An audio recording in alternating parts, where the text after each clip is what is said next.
목사님이 말씀하신 대로 좀 살아보려고 몸부림치면서 저희 올포원이 마련한 시리즈 예수님의 산상수훈 함께하고 있는데요. 오늘은 그 주제가 외식하지 말라입니다.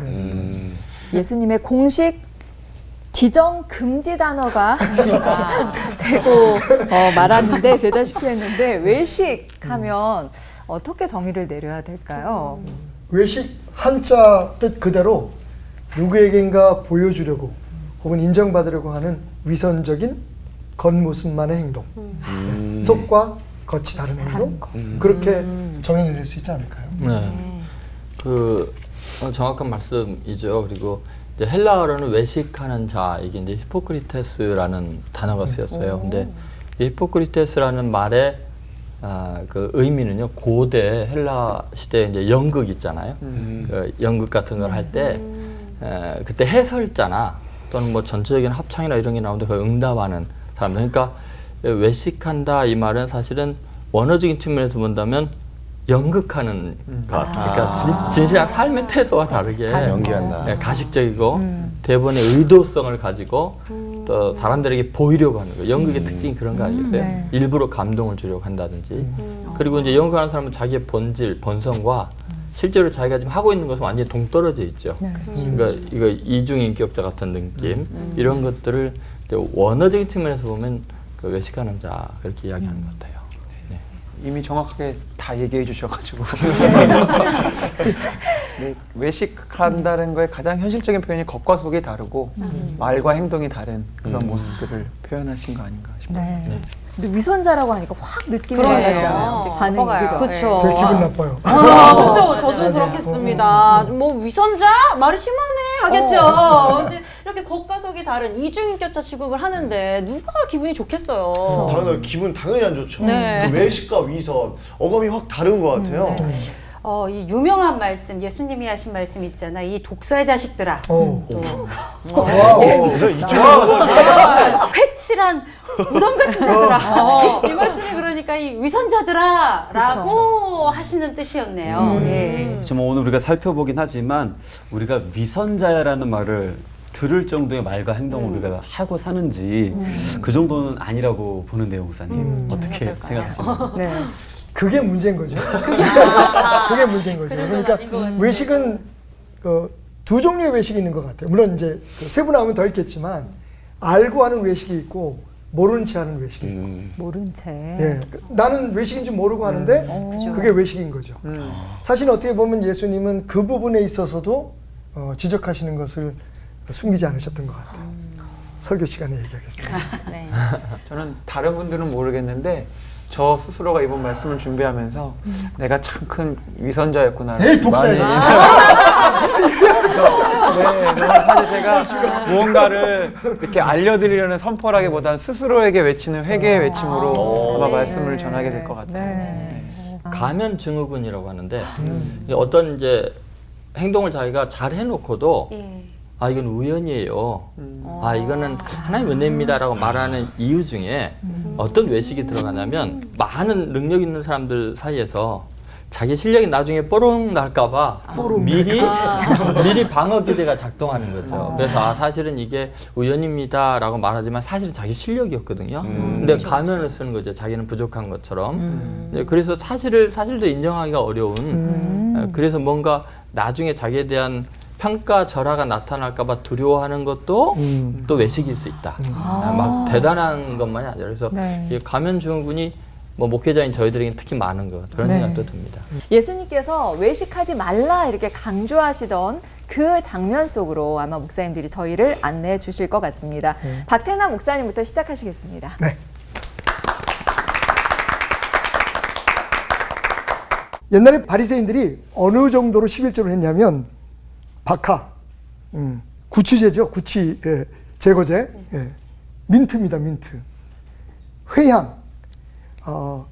회향이 뭐냐면 딜이라는 거 아시나요, 여러분? 혹 샐러드라든지 이런 거 만들 때 약간 보송보송한 이렇게 털이 많이 난 것 같은 식품이 있어요. 그것도 역시 구취제로도 사용되고 사실은 조미료로 많이 사용됩니다. 그리고 근체. 이게 커민이라고 하는 커리하고는 좀 향이 다르지만 굉장히 그 강한 향을 내는 네. 중동 지방에서 많이 사용하는 조미료예요. 그러니까 어느 정도로 이 바리새인들이 11조에 철저했냐면 구취 제거제, 그 다음에 음식 만들 때 넣는 이 딜이라든지 아니면 커민 같은 그런 조미료. 생각해보세요. 조미료 얼마나 넣습니까? 그런데 그것까지도 세밀하게 이렇게 나누어서 10분의 1을 하나님 앞에 드린다고 했지만, 겉으로는 그렇게 행동을 했지만 사실 속으로는 진짜 하나님이 원하시는 것, 정의, 긍휼, 믿음은 버렸다. 사실 우리의 믿음은 내용이 먼저라는 것을 기억하는 것입니다. 오늘 예수님 말씀하시잖아요. 이것도 하고 저것도 해야 된다. 그 얘기는 뭐냐면 형식도 중요하다는 거예요. 겉으로 보여지는 것도 중요한데, 다시 말하면 우리가 하는 행동 그 자체도 중요한데 그 행동을 왜 하느냐가 더 중요한 거죠. 그 행동 속에 담겨 있는 것, 그 행동을 통해서 우리가 이루고자 하는 것이 무엇인지, 그건 눈에 보이지 않는 우리 안에 있는 내용인 것이죠. 그렇다면 왜 이런 외식적인 태도가 생길까요? 내용은 없는데 겉으로만 보여지는 것, 그렇게 보이려고 하는 것. 저는 한 3가지의 이유가 있다고 생각하는데, 첫째는요, 잘못된 가르침입니다. 그렇게 배워온 거죠. 예. 그렇게 하면 하나님이 기뻐하셔. 저렇게 하면 하나님이 좋아하셔. 이게 교육으로 된 거죠. 사실 유대교인들은 아마 그런 외식자들이 많았을 것 같아요. 알고 하는 외식이 있고 모른 채 하는, 이게 외식인지 모르고 하는 외식이 있는데, 그건 주로 잘못 배웠기 때문에 그런 거죠. 사실 오늘 설교를 들으면서 우리의 신앙을 좀 점검해 봤으면 좋겠어요. 지금 우리가 하고 있는 신앙생활 중에 외식적인 것은 없을까? 그렇게 배웠으니까. 그렇게 훈련받았으니까. 두 번째는 자신의 약함을 은폐하려는 욕구입니다. 왠지 모르게 이렇게 하면 내 속에 약한 모습, 내 속에 추한 모습이 가려질 것 같아. 사실 그런 건 우리 삶 속에 참 많이 나타나고, 정말 안타까운 일이지만 우리의 신앙생활 가운데도 많이 드러납니다. 외형적인 어떤 열심, 종교적인 행위를 통해서 내 믿음이 좋은 것처럼 인정받고 싶어하는. 그런데 다시 여러분들이 기억하기를 원하는 것은, 하나님은 한길 사람 속도 정확히 아신다는 거죠. 세 번째는 왜곡된 축복관입니다. 사실은 이 부분은 아무리 강조해도 부족함이 없을 것 같아요. 이렇게 하면 복 받는다. 내 마음은 그게 아니야. 그래서 11조를 계산을 하잖아요. 11조를 계산을 해요. 저는 그런 질문 많이 받습니다. 특히 젊은 분들을 통해서 11조를 몇 프로, 그러니까 어떻게 하는 게 맞을까요? 네트 인컴으로 할까요? 다시 말하면 수입 들어온 것 중에서 세금 다 떼고 실제적인 그 인컴으로 하는 게 맞습니까? 아니면 들어오는 대로 하는 거, 저는 뭐라고 얘기할까요? 하지 마. 왜냐면 그렇게 하느니 안 하는 게 더 낫다는 거죠. 하나님한테는 안 물어봤는데 전 그럴 것 같아요. 왜냐하면 외식은 안 하는 것보다 더 나쁘기 때문에 그래요. 그런데 우리가 그렇게 어쩌면 훈련받아 왔는지도 몰라요. 그렇게 열심히 하면 속 마음을 어떻든지, 예, 내 마음속의 뜻은 안 그런데 그렇게 하면 복을 받는다. 이렇게 하나님이 축복을 주신다라고 하는 그런 교육 속에서 생겨나는 외식도 적지 않다. 자, 그렇다면 이 외식을 어떻게 우리가 극복할 수 있을까요? 알고 모르고 하는 것. 중요한 건 우리 안에 보이지 않는 것을 깨끗이 해야 합니다. 히브리 말 중에 마음이라는 단어가 레브라는 단어예요. 레브. 이 레브라는 단어는 사실 번역하기가 굉장히 어려워요. 영어로는 뭐 heart라고 번역하고 우리는 마음 혹은 심장으로도 번역되어 있지만, 제가 생각할 때 이 가장 적절한 번역은 동기, motivation이라고 번역하는 게 맞을 것 같아요. 그러니까 중요한 건 어떤 행동 자체가 아니라 왜 그것을 하느냐가 중요한 거잖아요. 11조를 얼마 하느냐가 중요한 게 아니라 왜 하느냐가 중요한 거잖아요. 외식을 피하는 방법은 내용을 점검하는 겁니다. 보이지 않는 것을 깨끗이 하는 겁니다. 그래서 주님은 마태복음 23장 26절에서 이렇게 말씀하시죠. 너희는 먼저 안을 깨끗이 하라. 그리하면 겉도 깨끗하리라. 여러분, 예수님의 가르침 속에서 예수님의 모습 속에서 그 당시에 강도, 도둑, 창기보다 이 바리새인들을 더 엄하게 책망하셨다는 것을 주목할 필요가 있습니다. 속의 동기와 관계없이 겉으로 행동으로만 보이려고 하는 것, 하나님을 속일 수는 없겠죠. 우리 외식하지 맙시다. 기도하겠습니다. 하나님, 어쩔 수 없이 위선되고 외식된 이 모습을 오늘 주님 앞에 드립니다. 도와주세요, 주님. 내 안을 정결케 주님께만 향하도록 도와주세요, 나의 주님. 예수님의 이름으로 기도드렸습니다. 아멘. 특별히 유대인들은 경건 생활에 아주 대표적인 것이 세 가지가 있었습니다. 그것이 오늘 이제 본문에 나온 내용인데, 구제하는 거, 그다음에 기도 생활, 금식. 이것이 하나님 앞에 행하는 굉장히 중요한 경건 생활의 3대 요소이거든요. 근데 그들이 대부분 이것을 외식으로 행했어요. 그래서 예수님께서 몇 가지 아주 반복되는, 각각의 똑같이 동일하게 반복되는 이야기를 통해서 외식하는 삶을 살지 않는 방법을 우리에게 알려주고 계시죠. 도대체 우리도 모르게 외식하고 아주 습성화되어 있는데 어떻게 외식을 안 할 수 있을까요? 첫 번째는 의도의 단순성입니다. 지금 예수님께서 반복해서 하시는 그 말씀의 핵심이 이렇죠. 1절에 보니까 사람에게 보이려고 그들 앞에서 너희 의를 행하지 않도록 주의하라. 그리하지 아니하면 하늘에 계신 너희 아버지께 상을 받지 못하느니라. 자, 구제하는 것, 기도하는 것, 금식하는 것이 사람에게 보이려고 하지 않도록 주의하라고 했어요. 이건 뭐냐면 의도가 좀 순수해야 된다. 의도는 단순해야 된다. 남을 돕는 것은 긍휼히 여기는 마음이잖아요. 그 사람을 위한 것이 돕는 거잖아요. 근데 남을 돕는 걸 통해서 내가 얼마나 선한 사람이고 좋은 일을 많이 하는 사람이고 그런 의도를 복잡하게 갖고 있으면은, 그러니까 목적이 수단화되면은 이게 외식이 되는 거예요. 그래서 우리는 그 의도를 좀 단순하게 할 필요가 있어요. 뭐를 하든지 목적과 수단이 같이 가야 되는 거죠. 이게 전복되면 안 돼요. 예를 들어서 우리가 그야말로 구제하는 것은 상대편을 위해서 하는 건데, 이제 외식으로 이게 변형이 되는 순간이 언제냐면은 자꾸 말하고 싶은 거예요. 입이 간질간질해서.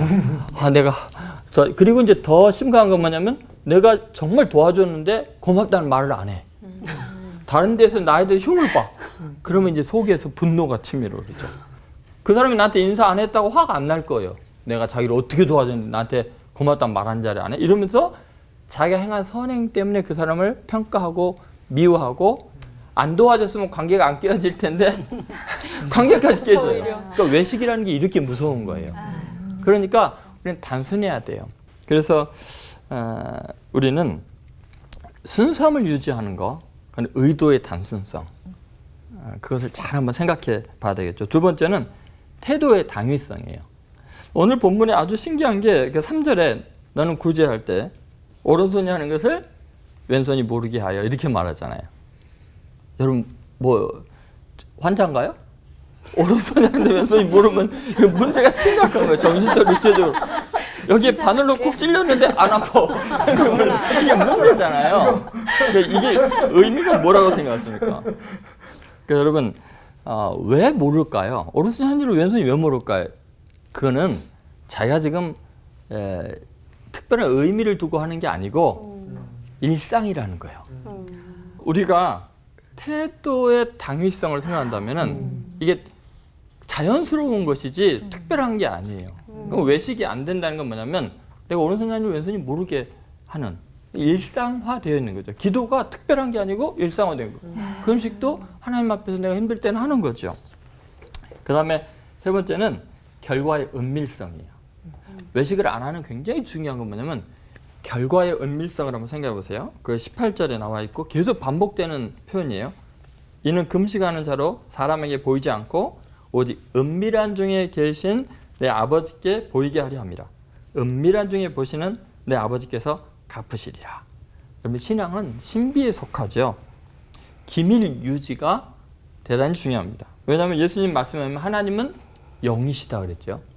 근데 하나님이 영이신 그분의 특징이 뭐냐면 은밀한 데에 계신다는 거예요. 은밀한 데에 계시고 은밀한 중에 보시고 은밀한 중에 들으시는 거예요.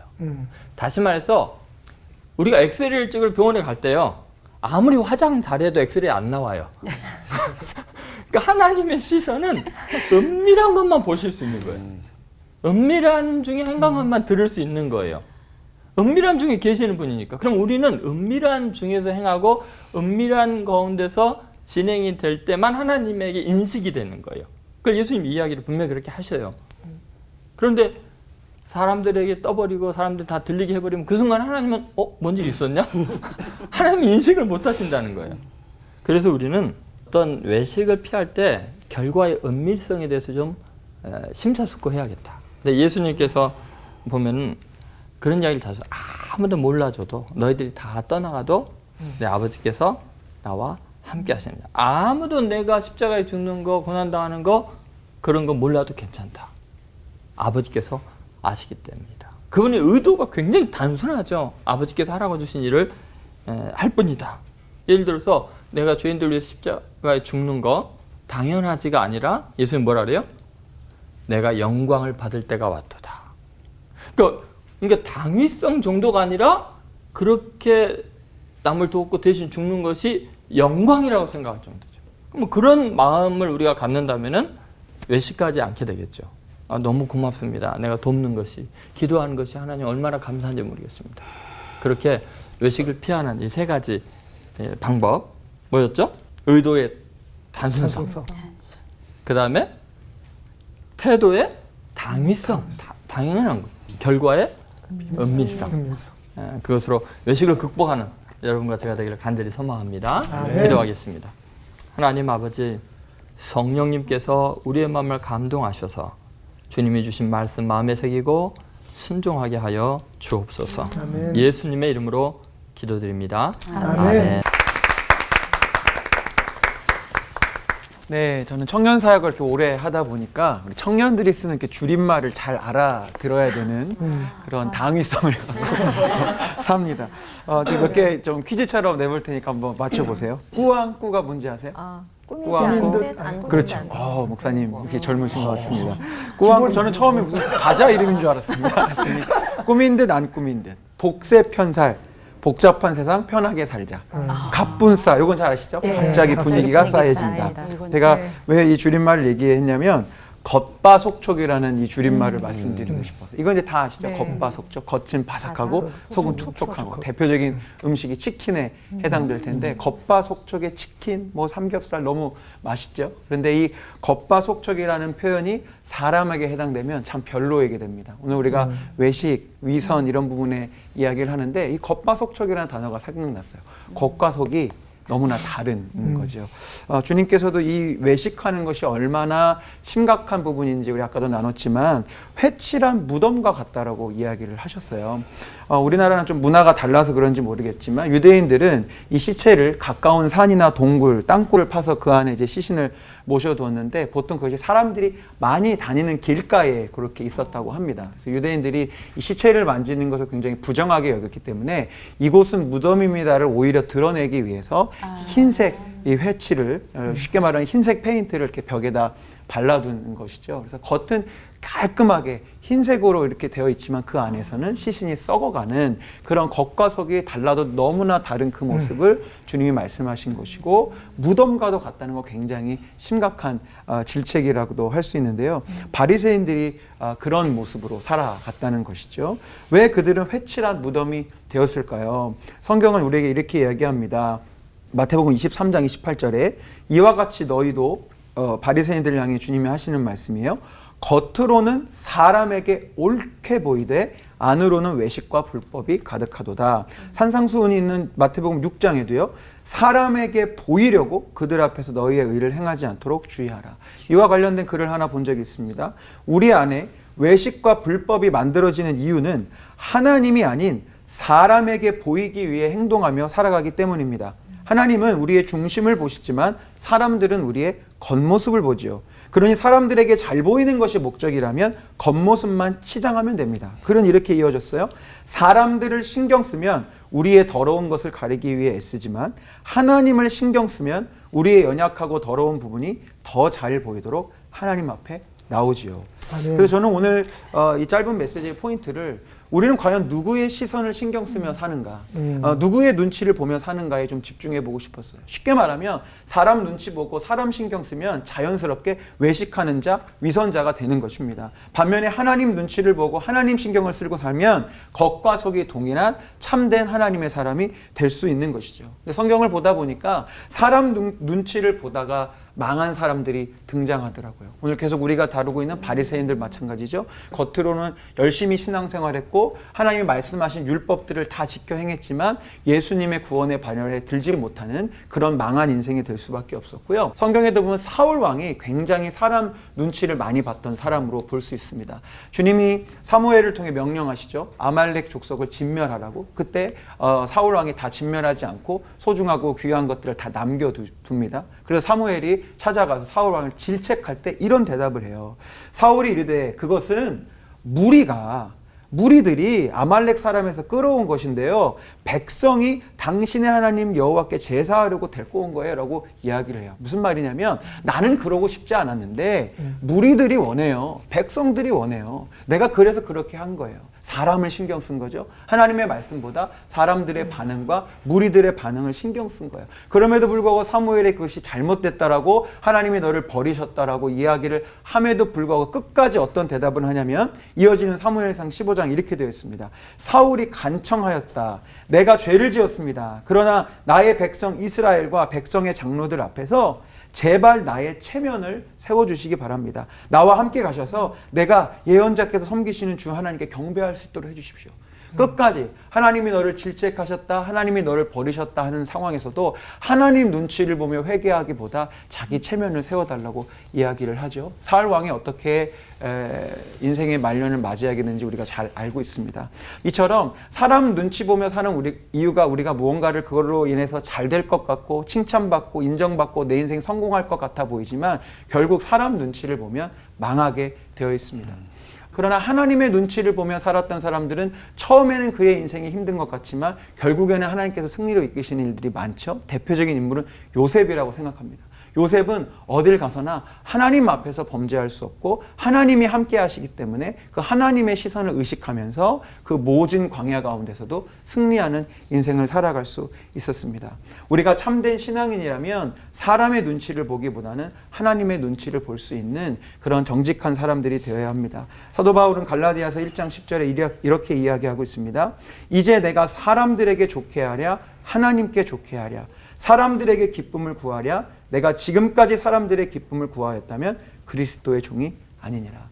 오늘 이 말씀을 들으며 우리 모두가 과연 나는 누구의 눈치를 보며 누구를 신경 쓰며 살았는지, 정말로 하나님을 신경 쓰며 살았는지, 사람을 신경 쓰기에 나도 모르게 외식하고 위선적인 모습으로 살아간 것은 아닌지 우리가 좀 고민해 볼 수 있는 그런 한 날이 되었으면 좋겠습니다. 기도하겠습니다. 사람의 눈치가 아닌 하나님의 눈치를 보며 주님의 기쁨이 되는 삶을 살기를 기도합니다. 성령님, 믿음의 눈을 열어 주님을 바라볼 수 있도록 우리를 도와주시옵소서. 약한 나로 강하게 하실 예수님의 이름으로 기도드립니다. 아멘.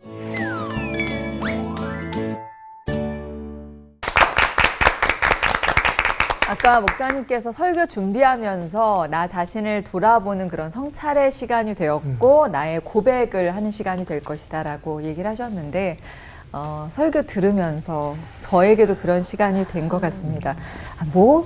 나는 그래도 좀 외식하는 정도는 아니지 않나라는 생각을 했는데 굉장히 많이 화끈거렸고요.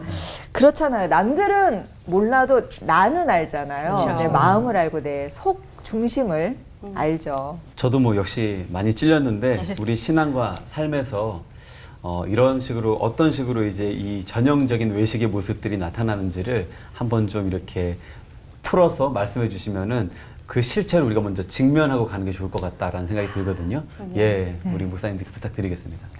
아마 요즘 예배에 이제 그런 현상이 많이 나타날 수 있는 것 같아요. 그러니까 현장 예배와 이제 이렇게 온라인 예배가 이제 병행하게 될 때 특히 이제 줌으로 드리는 경우에 이제 들어와 놓고 얼굴 화면 안 나오게 하고 그냥 자기 할 일 하면서 예배 드린 척 할 수 있는 게 요새 이제 외식의 전형적인 태도일 수 있다. 아래는 파자마 입고 위에는 위만 나오는. 그럴 수 있고 그리고 이제 사회생활 속에서는 이제 그런 것 같아요. 교회에서 뵐 때 너무 경건하고 겸손하고 온유한 장로님, 권사님, 그래서 참 존경스러운 마음이 들었는데 직장에서 예배를 드리는데 직원들 얼굴이 다 어둡고 그래서 나중에 시간이 지나서 이야기 들어보니까 너무 고통스럽다.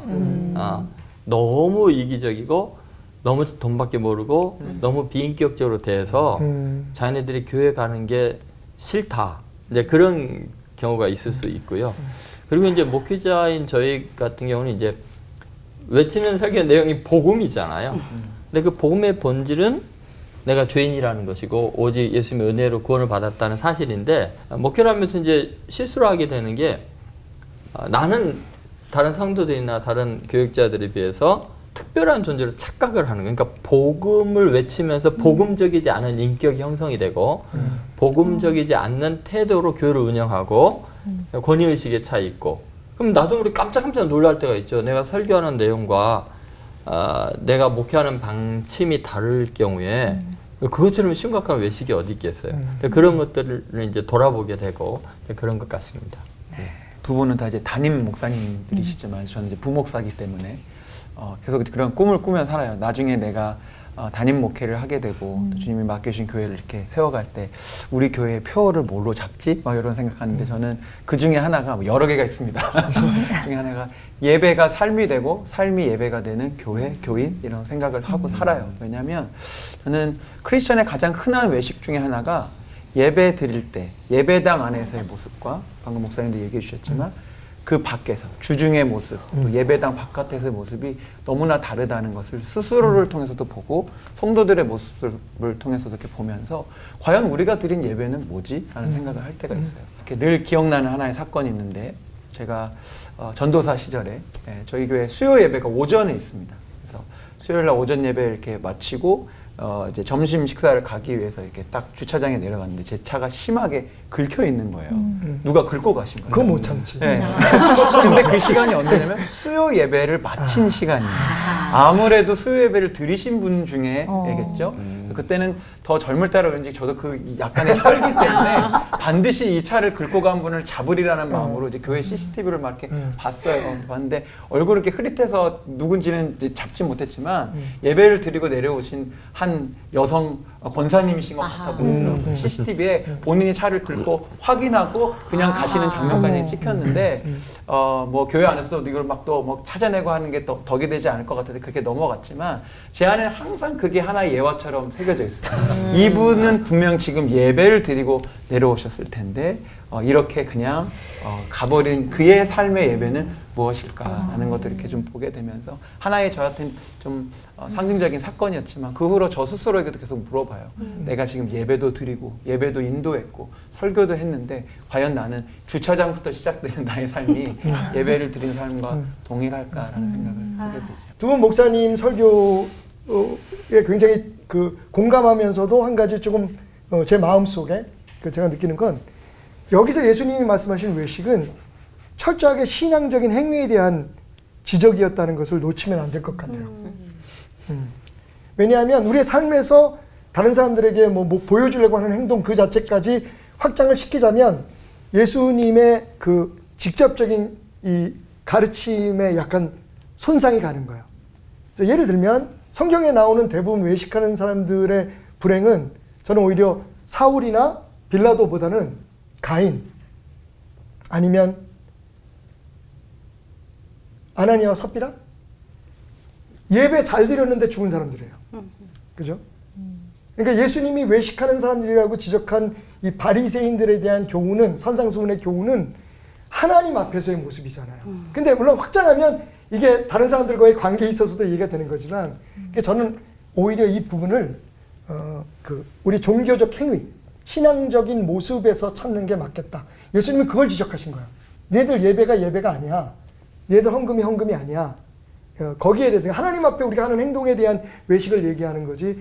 이걸 너무 브로드하게 해석을 해가지고 인간관계 속에서 내가 다른 사람 눈치 보고 누구에게 인기를 얻기를 원하는 이런 식으로 해석을 하게 되면 사실은 굉장히 좋은 교훈은 될 수 있지만 예수님의 말씀에서는 약간 조금 벗어나는 것이 아닐까 감히 제가 도전을 해봅니다. 우리의 믿음 생활을 좀 돌아볼 수 있는 그런 주제가 됐으면 좋겠다는 말씀으로 이해했고요. 네네. 근데 저희가 사람들에게 저 사람 정말 믿음 좋아라고 칭찬을 받는다 하더라도 그 사람의 마음속에 무엇이 있는지 중심을 보시는 하나님께서 다 아신다는 것이 정말 문제구나 싶은 생각이 들고요. 예수님의 산상수훈은 그래서 언제나 과거형이 아니라 지금도 뜨끔뜨끔한 현재 진행형으로 진행되고 있는 것 같아요. 네, 좀 오늘따라 이렇게 의자에 가시가 있는 게 가시가. 불편해요. 네. 따가워. 이렇게 찔리지만 네. 조심스럽게 질문 한번 드려볼까요? 가시방석에 앉은 기분으로 위선자를 인정할 수 없어 드리는 질문 타임. 따가워. 네, 첫 번째 질문 계속 뜨끔뜨끔해가지고요 드려보도록 하겠습니다. 우리 조동철 목사님께 첫 번째 질문 드려볼게요. 그때 당시 제일 잘 믿는 사람의 표상이었던 바리새인들, 서기관들, 그들은 이제 기도, 금식, 구제 뭐 하나 빠질 게 없었잖아요. 근데 왜 예수님은 그들을 향해서 외식이란 단어를 왜 그들을 향해서 말씀하셨고 외식하는 자들은 자기 상을 이미 받았다고 하신 부분, 그거의 의미가 좀 궁금합니다. 그거 알려주시면 좋겠습니다. 그 바리새인들이 이제 종교적인 어떤 행위를 하는 것 또는 일상의 삶을 사는 것이 아까 말했던 그 외식하는 자의 그 전형적인 특징이 드러나기 때문에 그런 것 같아요. 그게 뭐냐면 연극하는 것 같은. 그러니까 이 연극한다는 건 뭐냐면 지금 너와 내가 대화를 하고 있잖아요. 주인공하고 뭐 또 조연하고 대화를 하고 있다. 그러면 이 대화를 이 사람에게 하지만 배우의 의식은 어디에 있어요? 관객들에게 하는 말이고 감독에게 하는 말이거든요. 모든 의식이요. 예수님께서 2000년 전에 이 땅에 오셨을 때 예수님 주위에 온통 외식하는 인간들만 있었던 거예요. 가식하는 인간들 속에서 진실한 인간으로 사신 거예요. 그때 그 예수님이 얼마나 아팠을까요? 너희가 마음의 원이로도 육신이 약하도다. 그런데 제가 예수님이었으면 니네 마음도 원하지 않고 육신으로만 외식하는구나 이랬을 것 같아요. 근데 이스라엘의 삶을 보면은 선민이라고 하면서 하나님께서 너무 가슴 아파하시면서 니네가 왜 예배드리냐, 왜 재물 갖고 오냐, 마당만 밟을 뿐이다. 사람에게 보이려고 하니까 내 마음이 아프다. 이 내용이 가득하거든요. 그런 의미에서 본다면 우리가 그 정말 하나님의 마음을 하나님 앞에서 우리가 행하는 것들이 하나님께 보이려고 하는 게 아니라 사람에게 보이려고 하는 것이 온갖 연극투성인 그런 모습이 아닐까 생각하면서 굉장히 가슴이 아프다는 생각이 들었어요. 그러니까 바리새인들에 대해서 예수님께서 분노하시는 것은 하나님 아버지의 그 가슴 아픈 마음을 대변하는 것이 아니었나 그런 생각이 봤고요. 근데 예수님께서 이제 바리새인들 서기관들에게 이런 말씀하시거든요. 너희 상을 이미 받았느니라. 그러니까 뭔 상을 받았다는 걸까? 그 말씀은 정확하게 표현하신 것 같아요. 왜냐하면 그들이 원하는 상은 사람들의 칭찬이었고 사람들이 높여주는 거거든요. 그러니까 그거 받았다. 그러니까 하나님께는 받을 것 없다는 거예요. 너희들이 원하는 상 너희들이 받았다. 그렇게 이야기하신 것 같습니다. 박태남 목사님. 네. 그래서 그 외식해서 고생, 고난, 고초를 겪은 인물들을 좀 소개해 주시면 좀 더 다가올 것 같아요. 그리고 외식하면 대체 어떤 화를 당하는지까지. 성경적으로 말하면 성경에는 하나님의 사람들이 어떻게 살아야 되는지 그리고 그 사람들을 어떻게 하나님의 사람으로 만들기 위해 하나님이 어떤 사랑을 베푸셨는지 결국 하나님이 하나님 됨에 대한 책이잖아요. 그죠?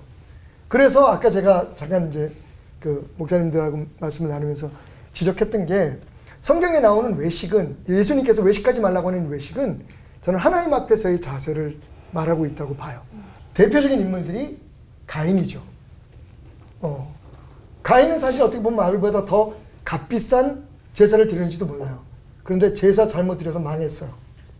사울 같은 경우에도 그죠? 사무엘이 오기 전에 자기가 한 행동 때문에 그러니까 모든 게 전부 다 하나님 앞에 드린 예배 그리고 아나니아 삽비라는 하나님 앞에 대한 예물 그죠? 그래서 사실은 저는 오늘 여기서 우리가 이 주님의 말씀 속에서 들어야 될 그 경고는 너희의 예배 내 앞에서의 너희의 그 신앙적인 생활을 점검해 보라는 이야기로 1차적으로 받아들이는 게 맞는 것 같아요. 여러분 지금 주일날 예배 열심히 참석한다고 해서 마음 놓지 마십시오. 그 예배가 진짜 예배냐가 중요한 거죠. 헌금 많이 드린다고 뻐길 거 없어요. 왜냐하면 아나니와 삽비라가 떼놓고 드렸지만 그거는 그 당시에 많은 사람들에 비해서 엄청난 헌금이었어요. 주님은 액수를 보시는 게 아니잖아요. 그 마음 중심을 보신다고요. 말씀하신 것처럼. 그러니까 사실 오늘 이 말씀을 통해서 우리의 하나님 앞에서의 신앙생활, 우리의 기도 생활, 우리의 예배 생활 이런 것들을 먼저 점검하고 그 후에 그 이웃들 안에서의 나의 모습 이걸 2차적으로 점검하는 것이 맞다라는 말씀을 드리고 싶습니다. 네, 이렇게 예를 들어주시니까 잘 알겠어요. 지금 누구 사람의 눈보다 하나님 앞에서 보여야 할 정말 신앙인들로서의 그 조심해야 할 외식들을 하나씩 잘 알아가고 있는 것 같습니다. 그런데요, 저희가 뭐 산속에 사는 자연인이면 하나님만 보면서 보고 계시죠? 뭐 잘 할 수 있겠어요. 근데 사람 속에서 사는 사람들이다 보니까 의식을 안 할 수 있지가 않거든요, 솔직히. 저 김종민 목사님께 속으로 좀 이렇게 사람들 눈치 안 볼 수 있는지도 그런 담대한 마음을 가질 수 있을까냐는 저의 생각과, 그리고 속으로는 좀 다른 마음이어도 지금 함께 살아가는 사회에서 겉으로는 조금이라도 이렇게 좀 태도를 취하는 게 낫지 않나. 아까 겉바속촉 말씀하셨으니까 조금 더 진하게 말씀 한번 더 부탁드립니다. 네, 사실 이렇게 하나님 눈치를 보자, 사람의 눈치를 보지 말고. 이게 그냥 요 문장만 보면 이제 극단적으로 그러면 이제 사람은 신경 쓰지 않고 그냥 하나님만 계속 바라보면 되겠지라고 생각하실 텐데, 실제로 하나님의 눈치를 보며 살게 되면 조금 다른 결의 건강한 방향으로 사람들의 눈치를 보게 되는 것 같아요. 무슨 말씀이냐면 이게 우선순위가 굉장히 중요한 부분인데, 하나님의 눈치를 보게 되면 하나님이 무엇을 기뻐하실지를 우리가 느끼게 되고요. 사람들을 바라볼 때 과거에는 내가 그들로부터 어떻게 인정받을 수 있을까? 어떻게 칭찬받을 수 있을까? 어떻게 증명될 수 있을까에 대한 시선으로 사람들을 바라보게 되니까 사실 모든 행동에도 가식이 들어갈 수밖에 없고 그 모든 행동을 함에 있어서도 늘 힘들겠죠. 그런데 하나님을 눈치를 보게 되고 그 다음에 사람을 보게 되면 그 방향이 어떻게 되냐면 사랑하기 위해서, 섬기기 위해서, 배려하기 위해서 그 사람을 바라보게 되는 거예요. 사람 눈치를 보는데 과거에는 내가 그로부터 인정받기 위해서 바라봤다면 이제는 내가 어떻게 하면 그를 도와줄 수 있을까? 그가 지금 뭐가 불편한 게 있을까? 그 사람을 위해서 그 사람의 신경을 쓰게 되고 그 사람 눈치를 보게 되는 거죠. 그래서 하나님 눈치를 먼저 보게 되면 사람의 눈치를 더 건강하게 그리고 더 의미 있게 또 주님 말씀하신 대로 사랑하는 방면으로 그렇게 바라볼 수 있지 않을까 싶습니다. 네. 주변의 사람들에게 더 많은 사랑을 베풀 수 있는 그런 사람이 될 수 있겠네요. 불꽃 같은 눈으로 우리의 중심을 꿰뚫어 보시는 하나님 앞에 살고 있다는 걸 의식한다면 겉과 속이 다른 따로 국밥 신앙은 안 될 것 같다라는 자신을 좀 가져보면서, 근데 문제는 그런 줄도 잘 모르는 거, 모르고 하는 외식이 아닐까. 그래서 깨어있지 않으면 정말 모를 수 있겠다. 그게 더 무섭습니다, 사실.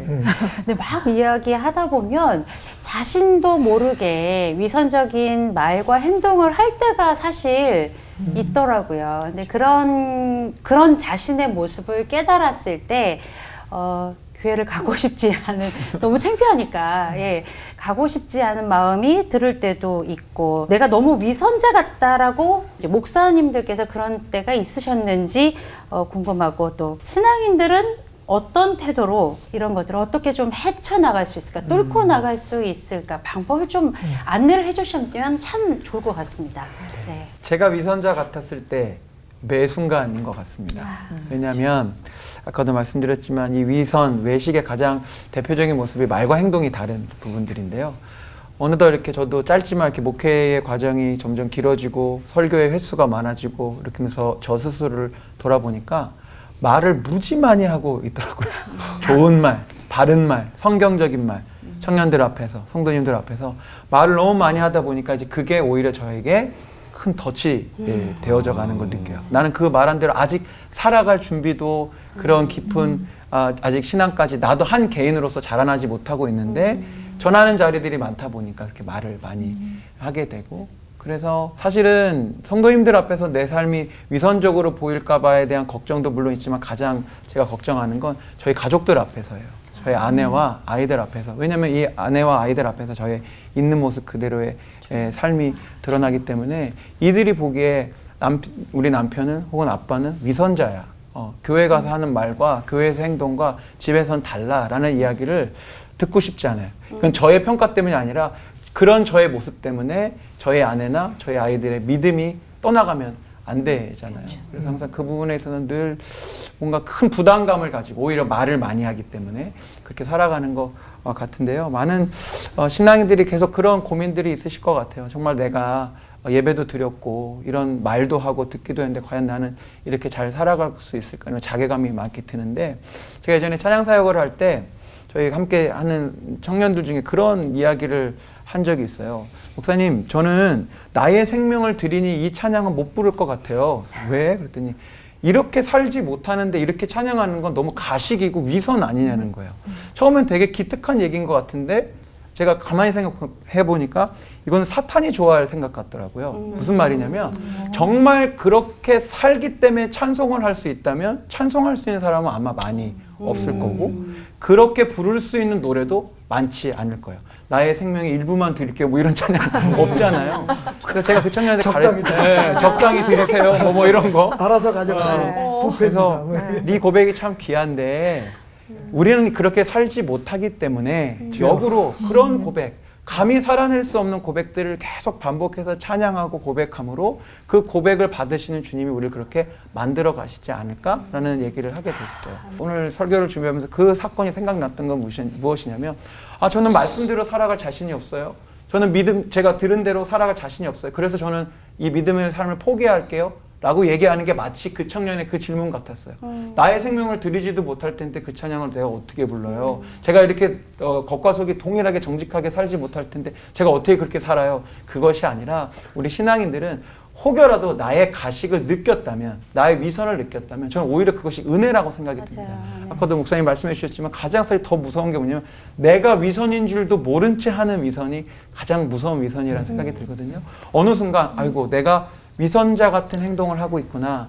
내가 말씀을 들은 대로 행동하지 못하는구나라는 어떤 그런 죄책감, 자괴감이 들 때 다시 정신을 차리고 내가 옳다라고 느끼고 배운 것들을 행하면 좋을 것 같아요. 2주 전 수요일 저녁이었어요. 그날 지금 이제 저희가 사무회상을 함께 나누고 있는 성도들하고 날개 아래 부는 바람이라는 제목을 가지고 그 설교를 했는데 요나단 이야기였어요. 근데 이제 딱 강단에 올라갔는데 그날따라 이렇게 예배 준비가 잘 안 돼 있었던 거예요. 그렇게 하면 안 되는데 한마디를 했어요. 그러니까 뭐 화를 막 내고 그런 건 아닌데 이미 내 안에는 화가 나 있었어요. 아니 하루 종일 이거 하려고 교회에서 일하는 사람들이 준비도 제대로 안 돼 있어? 아마 많은 목사님들이 경험하실 거예요. 그런 이제 설교를 시작했는데 한참 중간 새 돼지를 가지고 설교를 하다 중간 좀 닦았는데 딱 걸린 거예요. 왜냐면 그날 말씀이 뭐였냐면 요나단이 다윗을 격려하잖아요. 너는 왕이 될 거야. 그리고 나는 너의 네 다음으로 2번째 자리가 될 거라고 얘기하는. 그렇게 격려했을 때 다윗이 얼마나 힘이 됐을까. 근데 저는 예배가 시작하기 전에 함께 일하는 우리 목사님들, 전도사님들을 야단을 친 거예요. 그 사람들은 알아요. 내가 성도들 앞이니까 점잖을 떨고 얘기를 했지만 와 예배 끝나고 나서 한 소리 듣겠구나 라고 하는 긴장감으로 그 사람들의 예배는 제가 다 망쳐놓은 거예요. 위선적인 예배를 드리게. 근데 여러분 여기서 충격적인 건 내가 목사님 말씀드리면서 나 잘못했네 생각했는데 제가 딱 하는데 성령님이 너무 강력하게 제 마음을 주장하시고 너 이 설교 할 수 있어 라는 마음이 갑자기 든 거예요. 어쩌면 그게 제 생각인지 몰라요. 그래서 거기서 성도들한테 미안하다고 설교 강단에서 내려왔어요. 그리고 너무 괴로웠어요. 그리고 이제 목사님한테 제가 사과를 했어요. 적어도 오늘 이 설교를 하면서 너한테 이렇게 얘기해서는 안 됐을 텐데. 우리 교회에서 저는 정말 동생 같은 친구였거든요. 그래서 제가 드리고 싶은 말씀이 이거예요. 산상수훈은 율법과 똑같이 율법을 몽학 선생이라고 그러잖아요. 그렇게 살라고 우리에게 주신 게 아니라 너희는 그렇게 살 수 없다는 걸 알게 해주시는 거예요. 저는 산상보훈도 이번에 준비하면서 처음으로 그런 걸 느꼈어요. 이거 안 되는구나. 나는 어쩔 수 없이 위선적이구나. 그러면 어떻게 해요? 그래서 하나님 나 좀 도와주세요. 그날 제가 수요일날 예배를 내려와서 하나님 앞에 드렸던 기도가 그거였어요. 진짜 이건 못하겠더라고. 결국 제가 느낀 건 그래서 우리는 하나님 필요한 것 같아요. 아멘. 매번 올라갈 때 아멘.